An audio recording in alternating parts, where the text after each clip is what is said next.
Well, it's coming. All right. We're not going to wait on it. That was great. We go throughout our day, all of our interactions and the things we do come back to our primary question. Now, my grandmother was a hoity-toity lady, if there is one in a farming community, and her parents owned the feed mill in a little town called Cadiz, Ohio, which only other claim to fame is that's where Clark Gable was from, and he was a distant cousin. And she met my grandfather, and my grandfather's father had been a coal miner in West Virginia and had saved money up, bought a farm, and so my grandfather told my grandmother that if she would marry him, that she could live this life of leisure.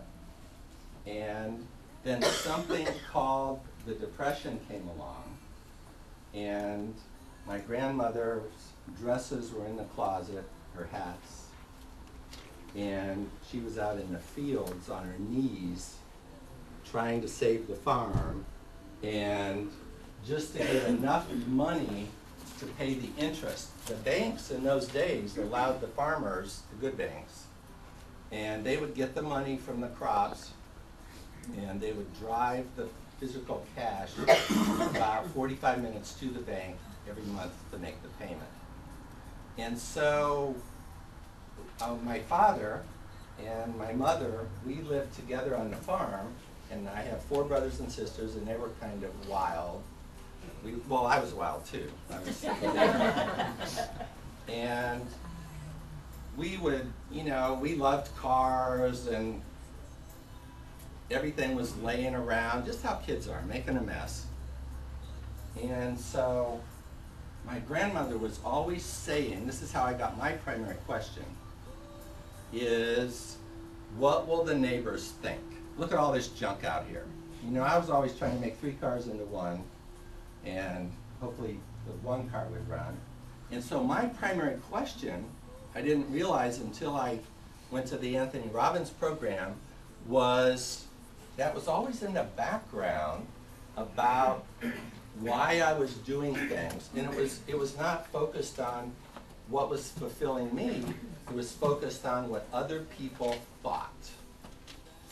So you all have a primary question. Part of our journey is to find out, we're going to find out what your primary question is, and we're going to reprogram that.